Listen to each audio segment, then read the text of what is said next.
Pedro from A&P-REACTS. I'm here today with the wonderful Seeb from Orden Ogan to talk about the upcoming record, Final Days, March 12th, AFM Records. How's it going?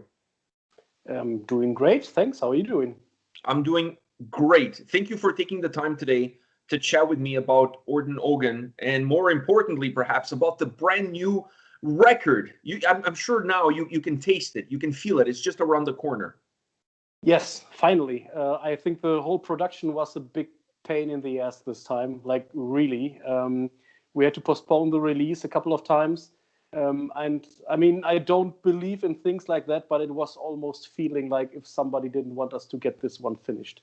There were like 15 to 20 situations that threw me back like 1 week each or something like that during the production of this record. It was crazy. Like whatever you can picture, it happened. So I'm very, very glad that it is finally done. And so sci-fi concept album for the latest Orden is space, like they would say on Star Trek, the final frontier for you guys? The thing is, the idea came about when we did the Gunman record, for example, in 2017. The first two songs that we had written had these Wild West kind of melodies to it. And so we were like, it all sounds like Wild West, where maybe we should do a Wild West record. And after that, we were not really sure where to go. And we're a band that tries to be very close to their audience, if that works. I mean, meanwhile, Orden Ogan is getting bigger and bigger, and the audience are getting larger. So we can't do that all the time. But if we can, we love to go to the merch stand and talk to people, give autographs and stuff. I think this is one of the most rewarding things, actually, because people tell you like all these great stories, how they were affected by the music and how it helped them in dark times and stuff like that. So when we were basically at the end of our Gunman touring cycle, there were like, I don't know, like hundreds of people literally coming to us, asking us like, you have been like post-apocalyptic ice world survivors, and you have been in this swamp, and now we have been ghost cowboys. Where do you want to go next? To space or what? And if you get this question like 100 times or whatever, you're like, well, maybe it's a self-fulfilling prophecy. Let's do a sci-fi record now. And yeah. So that's how the idea started. But how difficult did it become to actually put it into execution? Because one thing is to have fans telling you, hey, you guys should go into space. The other thing is to actually build not a rocket ship, but an album that takes you there. Yeah, as for Gunman, like I said, that was easier because there is this specific harmonies and melodies that sound Wild West. As for Final Days, I actually really sat down and listened to a lot of sci-fi movie scores, and just to find out if there's something specifically sci-fi. But at least to my knowledge, there isn't. So you've got like these organ swells in Interstellar or whatever, and you have the classical orchestral scores in Star Wars or Star Trek, stuff like that. But they could also be scores from an adventure movie or something like that. So there's no melody or harmony or whatever. So what we thought was, okay, then the only chance we have is really go with a lot of effects and stuff like that. So we did all these vocal glitches or the vocoder effects in the Dawn of the AI, or these dubstep kind of futuristic effects in Black Hole, for example. And I think that was the icing on the cake. But I think under the hood, if I can tell it like that, it's still an Orden Ogan record. So I think it still has got everything that the previous records also had. So if you like the ones before, I think you will like this one as well. From a storytelling aspect, I felt like you guys told a great story, perhaps too close to home, considering the path that humanity is taking. But by the time we got to the end, I felt like it was a little bit open-ended. I didn't feel like the story was completely over. Do you see it that way as well? Is there a chance for a little bit of a continuation from here? In Orden Ogan's case, it's never a real concept story. We always have like this one shared setting. And in this case, it was this dark sci-fi thing. We actually planned on doing songs about the one or the other way that mankind could find its end. So we started within the Dawn of the AI about the artificial intelligence, then with It Is Over, with the asteroid impact on Earth and stuff like that. The funny side note might be there is actually a song about a killer virus, and we didn't put it on the record because we thought it might be highly inappropriate right now. So the song is called December. I think we will release it sometime later, once this pandemic is better. But yeah, it was already written in 2019, and I got a lot of calls from the record company and some friends who had listened to that before. Were like, "Oh man, did you really had to write about a killer virus?" And so, yeah, the other thing that I really like to do is, pick a semantic field, like a field of words that are connected to the main theme. Like, for example, you got the song Black Hole, you got the other song called Heart of the Android. They are somehow connected to this sci-fi theme, and build a lot of metaphors with that. So actually, the song A Black Hole is not a real black hole in space. It's more about the feeling of being dragged down to the ground under the weight of your own depression, for example. Or Heart of the Android is also not about the question if a machine that is sophisticated enough will have a soul or personality at a certain point. It's actually about a guy who is feeling that he just has to function because people are expecting him to function, and he's not really living the life he actually wants to live. And so I really like that a lot, to work with a lot of metaphors. And once you dig in a little bit deeper, it's always great when there are fans coming to you like, I just understood after 5 years. I understood what these lyrics are about. So, yeah. It's an enjoyable process for you to see that from the fans. One thing that you mentioned is that in your search for the sci-fi, there was no real melody that reminds you of sci-fi, unlike the Western. And I completely agree with you. And you mentioned a little bit of the glitches, the vocal glitches, the sound glitches, that you felt like that was the best way to go. Was that an important aspect? Without that, do you feel like you have a sci-fi themed album? Yeah, I mean, we always did that. If there is a shared common setting, stuff like that, I really always have the impression we have to put some of these effects that are connected to that on top of it. I mean, on the Gunman record, for example, there's the banjo. It is hidden very well, but if you listen closely, you can find it. Hint, it is in Forlorn and Forsaken. And so we do a lot of stuff like that, and we really thought it might add up to this futuristic feeling. Also, the modem solo in The Dawn of the AI that you totally disliked, as I've seen in your reaction video. But it's great to have some controversy. Like, other people really loved it. There were some people writing like, this is basically the only computer modem solo in the world that is in a metal song. We thought it might be a great idea. You can't make everybody happy. No, never. And if I wanted to make everyone happy, I would certainly not be in a heavy metal band, because I mean, this is like such a small part of the music landscape anyway. Mm-hmm. Was that a calculated risk on your end, or you feel like that is a necessary measure? Like, is guaranteed success to add those little glitches, if you will, into the overall soundscape, where you feel that it plays such an important role? I personally, I loved all of that. In my case, it is. I really have to say, I'm making my income from Orden Ogan and my studio, but I can do the studio or Orden Ogan. Both is running great right now. So, but the thing is, I never viewed Orden Ogan as a commercial product. And the thing is, I will do these records just for myself, because this is the music that I love, that comes like out of me, and I want to do these records. And so I would also never deliver a record that is like 80% finished or stuff like that. It has to be what it has to be. I got it all in my head, and I really want to have that like translate perfectly. And in this case, I totally thought that, for example, these modem sounds, I think it's great. I love it.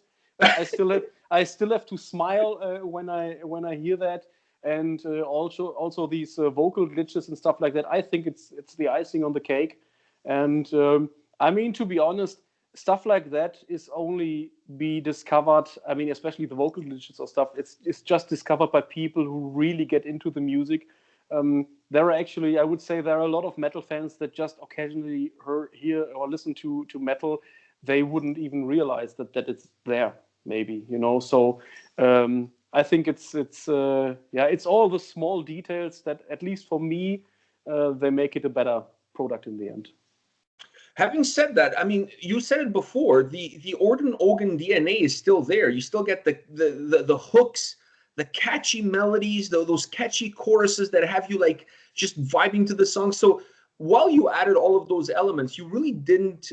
They didn't affect the DNA of the band. The DNA of the band is still intact. This is still an Orden Ogan album. Do you see it that way as well? Totally. And I also think I was just asked this in another interview, how much the development of the band happened in the last year, in the last years, or in the last records. And I don't really think that there was a constant development, of course, and we got better and better as songwriters. But I don't think that a record like Final Days is too far away from a record like To the End, for example. Like if you take the title track To the End, that was written in 2011, released in 2012, and directly compare it to In the Dawn of the AI, it's actually not that unsimilar, if that is the word. You know what I mean? There's also these fast riffs and anthemic chorus. There are the breakdown parts, the fast solos and whatever, and all these choirs and stuff. And I mean, and especially the way that we write melodies and harmonies, I think that is like very specific Orden Ogan.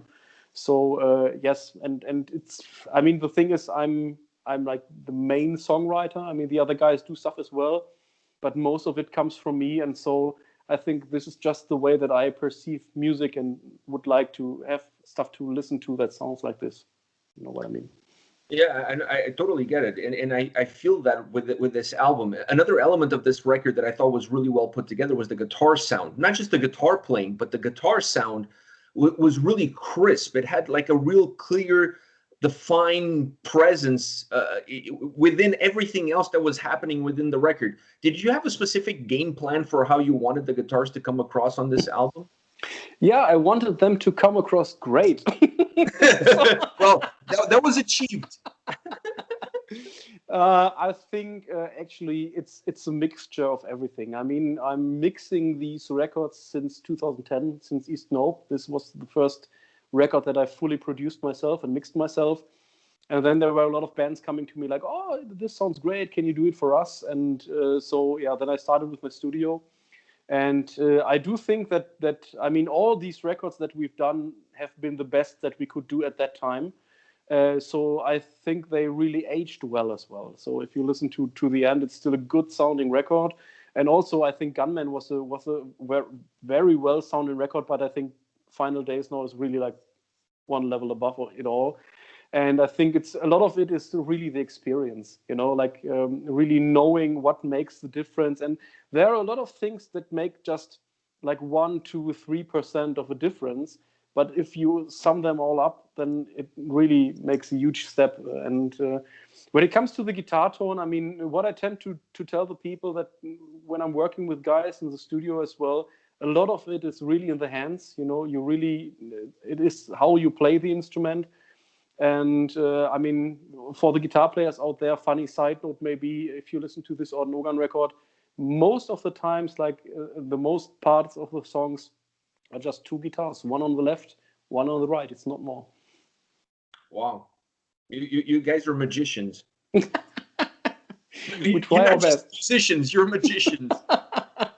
Yeah, we try our best. It comes across that like there's like more people playing. The sound is so big. There's a lot of volume in it. You know what I mean? Not necessarily heavy, but just there's this big wall of sound that comes at you. Yeah. And the vocals on the album I thought was really interesting because this is not a record, and I was not expecting that because that's something that I always gotten from you guys. You're not like a one size fits all where the first song the vocals come across exactly the same way as the last song on the record. There's some variation from track to track, which is really fun because I always feel like they go perfectly. They go hand in hand, like a married couple or at least a newly-wed couple. They go perfectly together. Is that the lyrics play a role in that? Does the theme of the song play a role in that? Like, what drives that? Yeah, the theme of the song. and also the feeling of the song, of course. Like if you have got a song that is a song like Inferno, maybe that is a little bit more pop-ish, you can't sing that like with full steam like all the other stuff, and also the ballad, I wouldn't scream there. And I think actually I got a pretty good range as well, so I can actually go pretty low and also pretty high, but I really don't overdo it all the time. Like this is one of the things, I can do these power screams, but I will just do that like for some parts in the backgrounds just to add up like some color and stuff. And I think it's just about having the right sense for what works or what not. And I think, I also take a lot of time for producing my own vocals. I'm producing myself, so there's nobody sitting in the control room telling me what to do. It's just I'm hitting record, and then I will just listen back if it works or not. And it takes a good amount of time, and it happens that we had also situations like in the song Alone in the Dark, the ballad, where it was actually supposed to be like one octave lower, so it was sung with a baritone voice. And we had the song finished, and I sent it out to the label and said, what do you think? And they were like, it's okay, but somehow there have been a lot better ballads from you guys, and we don't really know. And I thought to myself, maybe it's just the register of the voice. And I said, okay, give me another 3 days. And I basically redid the whole vocals for the whole song. And then the FM guys wrote me like, wow, this is like a totally new song. It's amazing. So it's just a lot of the times when producing bands, like also when I work with other bands, it's about having an idea of if something does not work. So that is one of the most important aspects.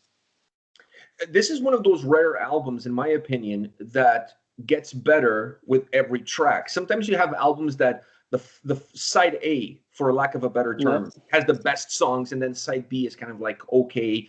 Some albums have a dip in the middle, like they're good at the beginning, kind of in the middle, and then they get better as it ends. This one, I felt like I was going up an escalator. It's just with each song, it got bigger, it got better, it got more impactful. How do you construct an album like this? Because you're not really constructing the songs necessarily in that order, but did you have a sense of building the album so it has this escalating of strength as you progress through it? I personally don't see it that way, but it's great that you do it.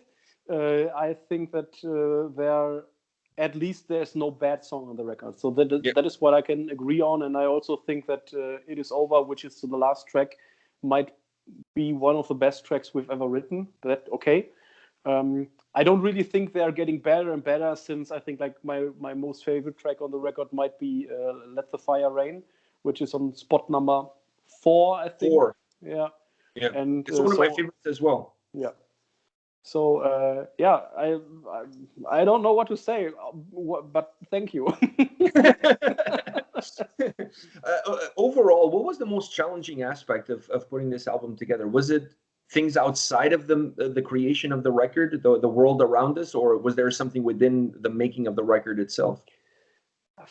Yeah, 2 things really. The one thing was that we had terrible problems from the beginning of making the record with like technical stuff, like 15 to 20 situations that threw us back like 1 week each or something. Didn't I tell that before in the beginning? I thought so. Yeah, you said there was some problems. You didn't go into details. A lot of some that. Dark clouds. Yeah, a lot of that, and especially, I mean, when COVID hit, we were already cynical. It was like, oh well, and the worldwide pandemic. What else, you know?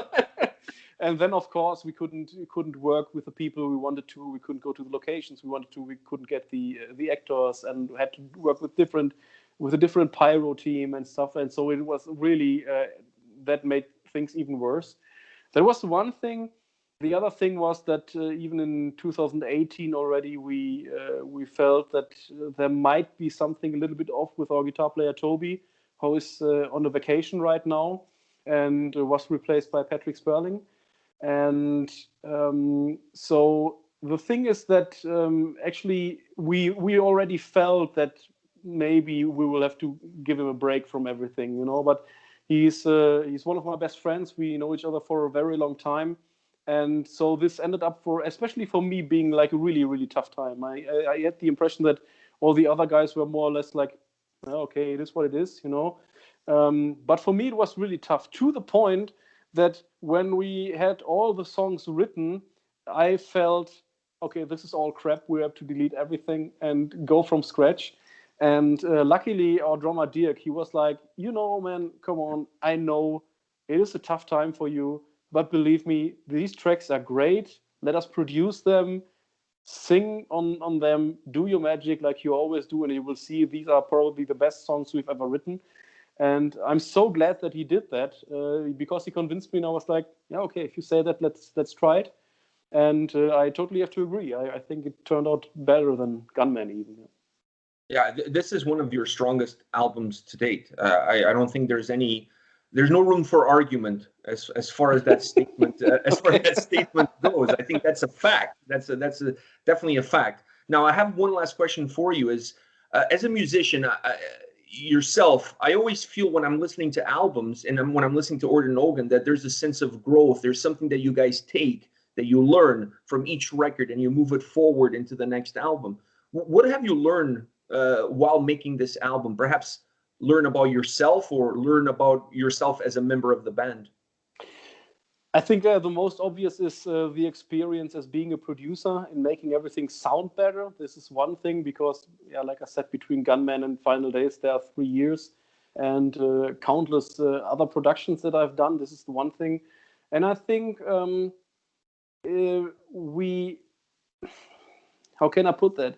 When we were writing Let the Fire Rain, for example, we were sitting there, and I was telling Dirk, our drummer, I was saying, we really need something, or I would really love to have like a classic 80s heavy metal riff, that is super catchy, and, it sticks right in your head. And I took the acoustic guitar and played this Let the Fire Rain riff. That was the first thing that came to my mind. And he looked at me and was like, are you sure you want to do something like that? This is way too simple for Orden Ogan. We do more complicated stuff normally. And I was like, yeah, I do think it's. And we did a demo version of that. And from then, this riff like totally stuck in my head. It just didn't want to go away. It took me quite a couple of weeks until I found the chorus that fits into that. But the riff was there the whole time, and I was actually also listening back to the whole Ronnie James Dio discography just to make sure that we didn't steal the riff from Ronnie James Dio. So what I want to say is like this, that we are a lot more confident in when we think that something is really valuable, though it might be a simple riff. Simple does not mean it has to be cheap, if you understand what I mean. And this is the same with Inferno. That is like a very simple track for an Orden Ogan track, but still I think it's a very good song, and a lot of the people agree on that. And yeah, I don't think we would have put a song like Let the Fire Rain on a previous record. So maybe this is the most the way in which we've developed. Yeah, the most out of the box for you guys. Yeah. Well, Seeb, thank you very much for your time today, man. I really appreciate you taking time to chat with me about Final Days, March 12th, just right around my birthday. What a birthday gift for me personally. We just wrote it for you, man. You guys picked the right day, just to match around my birthday. You guys are the greatest. You're welcome. Well, thank you very much for your time. I really appreciate it. Best of luck with the release. Best of luck for you and all the guys in the band. Great album. Once again, thank you very much. Thank you. Have a nice day. You too. Bye-bye.